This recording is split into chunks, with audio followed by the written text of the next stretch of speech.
Well, good evening, everybody. From Eric and Jax here at Nomadic Fanatic.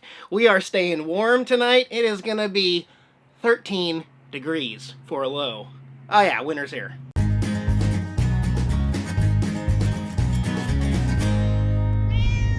I tell you what, I've got a very exciting video today about boondocking, but first, a big shout out to my video sponsor. Thank you, Experian, for sponsoring this portion of my video. Credit is something I take very, very seriously on the road. Without it, none of this would be possible for me.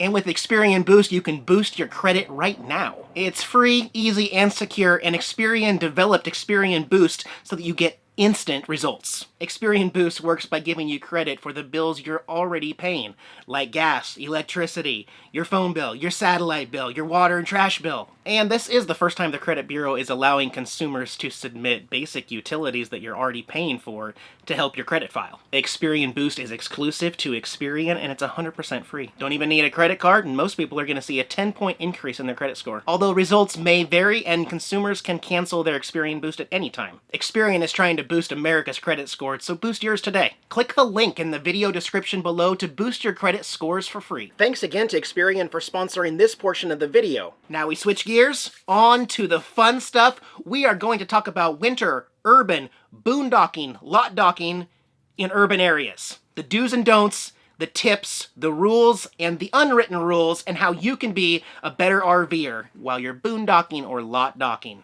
First of all, you probably wouldn't be watching this video unless you are interested in boondocking or lot docking, or you already do it today. It's not a campground. There's no hookups, there's no water, sewer dump, or electricity. It is meant to park your fully self-contained RV for one night safely and then move on. It is never my first choice, but it is a great backup as a full-time traveling RVer. I use many apps on my phone to help me find reviews and some customer updated information about if it's safe and how their experience was. Today, mainly, I'm going to be talking about the Big Blue Supercenter, but it could also be other stores like the Big Orange Home Improvement Store, those types of places that allow RVs to possibly park overnight for one night. So why do we boondock? Urban, camp, lot docking in these areas? Well, for RVers, they can be a great resource on the road because, like I said, if a supercenter has food, toilet paper, cat food, auto supplies like oil and stuff like that, it's a great stop, and these are things that we are going to need anyway on the road. And generally, these stores are also close to other developed areas that have much more other stores that you might find useful within walking distance. You may have heard it called stealth camping or stealth lot docking or boondocking or something to that effect, but it's important to note that we are not talking about literally being stealth, but more the idea of blending into our surroundings, going unnoticed. That's a good thing. More and more, many of these stores have Wi-Fi available to the public in the parking lots. You can also most times find a place where you can rent a DVD, and it's great for an RVer because we're simply going to take those out to the rig and return them in about an hour and a half, so late fees or forgetting to return them, not really a problem when you're staying there on site for one night. It's tough when we get to the do's and don'ts, because certainly there are some physical rules to follow, but there's also a bunch of gray area, unwritten rules when you're lot docking. I think most of us would say don't put your awning out. True, you definitely don't want to put it out if it's going to impede traffic or be noticed, but I have seen some people do it where the side of their awning is facing away from the store in a grassy area. Actually, I'm still going to say you probably shouldn't put your awning out while you're urban camping. Often you'll hear people say you shouldn't put your leveling jacks out, or you shouldn't drive up onto the yellow tri-levelers. I'm talking about unwritten rules, remember? So it's possible that if you do those things, you might hear from it from other people in an RV and say, you shouldn't do that. You're harming the concrete. You're not harming the concrete. If it doesn't harm the concrete at the campground. But again, be mindful that some people say you shouldn't do that. And your slides, don't put your slides out, guys. Well, how come everybody's putting their slides out? Understand, if you don't have slides, and that used to be me, some RVs are not functional until you put the slides out. In other words, you go do your grocery shopping, you can't open your fridge, you might not be able to open the cupboards to put the groceries away until you put those slides out, okay? And also, I would say, use discretion with the slides. Don't put the slides out if you don't have to. Don't put the slides out if they're in view of any of the store employees, managers, or any customers. If they're on the opposite side, away from view, yeah, maybe, yeah. We have to talk about generators, because we live in a world where many people do not have an epic boondocking solar system. Although solar is catching on more and more, some people must run their generators. Some stores even have rules stating RVs are not allowed to run their generators from certain hours. The unwritten rules is do not run your generator after 10 p.m. and do not start it up before 7 a.m. But here's the thing. If you're getting to one of these stores and you know you're a heavy generator user, don't go find the one RV in that lot and park right next to them. You know who you are. Park away from everybody and be as nice as you can to your fellow friends and RVers out there, right? And that goes for any RV pulling into that lot. It is a strength in numbers thing where we feel like we must go straight over to that other one and park right next to them. Why? I don't know. I don't do it. I don't know anybody else who doesn't do it, though. Everybody else is compelled to just park right next to each other. Don't do it. Unless you had permission or someone invited you over. If they're over there, park over here. But if you pulled into that place and went and parked next to an RVer who then turned their generator on at 2 a.m., you can't really say anything. But guess what? You're in an RV. You can still turn the key and just go somewhere else if it's that important to you. But let's try to show some common courtesy to our fellow RVers in the lot, okay? Okay, back to that whole stealth thing I was talking about. We do not want to stand out to managers, customers, property owners, on-site security, police officers, or those bad people that are looking for something bad to do to you or your RV or your property. I feel like this goes without saying, but you'd be surprised what I've seen. Don't step outside your RV and start waving around money or expensive laptops or other equipment or anything. Just don't spend that much time outside your RV because this is not the place where you relax. If you don't put a lawn chair out there, you just don't want to draw attention to yourself. This is the spot where you close the door and you just kind of use it for what it is. A place to stock up on the supplies you need, get your sleep, and move on. Does that mean close all the curtains and turn off all the lights and try to hide in your RV? Actually, no. The exact opposite. What you don't want is for any of those people to think that this RV or trailer is unoccupied. That's actually a really bad thing. Managers don't want to see that it's been left there unoccupied. And there are thieves that might think it's, we can just bust a window on the other side and break in and steal something. Which reminds me, about parking, try to make sure that your big passenger door, that's your main entry point of your rig, is not facing away from the building that you're staying at where the cameras are at and the people are at. Because then they have a little hide shelter to get back there and jimmy locks and do stuff where nobody can see them. But if your door is facing, more traffic and where everything's happening up at the front of the store, then there's more likelihood that people aren't going to be able to spend a lot of time and do bad things around there. But by all means, turn a light on. Maybe even crack a window or open the blinds so that you can physically see that there's people in that RV. Again, we're not stealth.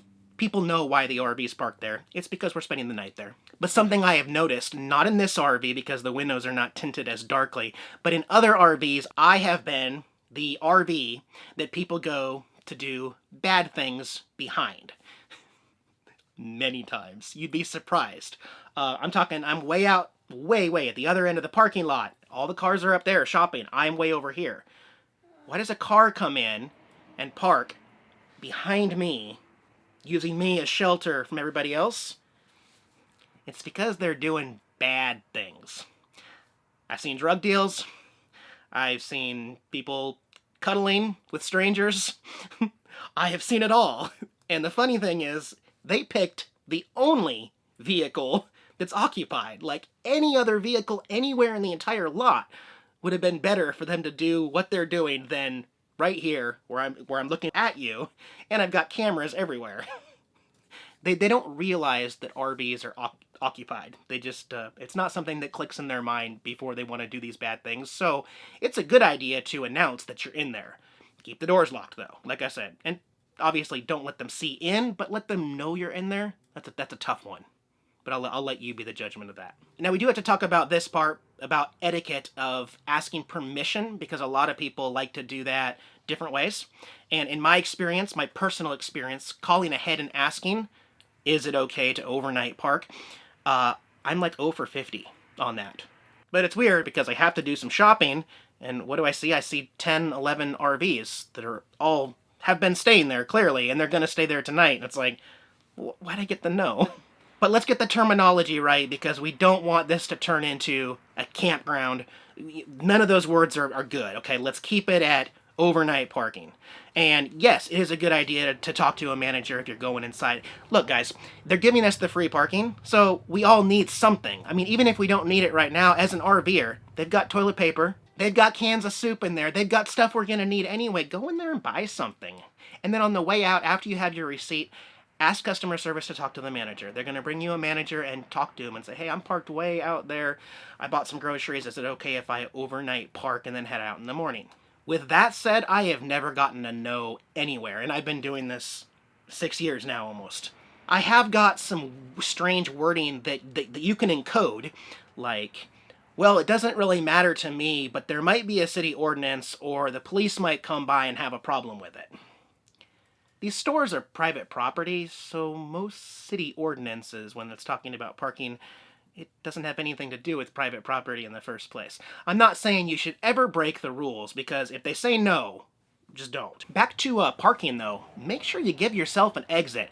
I know it may seem like you have the whole lot because you roll in there 9, 10 p.m. and it's wide open back there, but believe it or not, more RVs are going to show up. In fact, semi-trucks are going to show up, and cars with trailers and boats and more customers. It's going to change in the morning, so make sure you haven't put yourself in a situation where you can get blocked in. If you're a longer RV like me and you have to take up 4 or 5 spots lengthwise, make sure you have enough room in the front or the back to be able to jimmy your way out of there. If you're like my last RV Yoda, where it would fit in 2 slots back to back, don't ever just take up 2 slots right next to the line, but straddle the line and take up 4 spots. Because what'll happen is cars will park right next to you. They may even park right next to you for shade. Honestly, like the sun may be too hot that morning. And then when you wake up in the morning, you can't leave, because you can't turn the wheel, otherwise your tail swing is going to hit that car on both sides. So we park like that so that we give ourselves an escape route. Of course, people always say they don't like it, but there's no other alternative, otherwise we're just going to be stuck here all day. And it's a huge lot. It's not like we're taking up spots that would be taken. We're way at the back anyway. So, also, personal protection. This is a topic for a future video of mine based on a lot of people that have been asking me some questions about that, and it is coming. Probably before the end of the year, I am going to talk with you about that, but whatever makes you feel comfortable, use it. Have it ready at all times.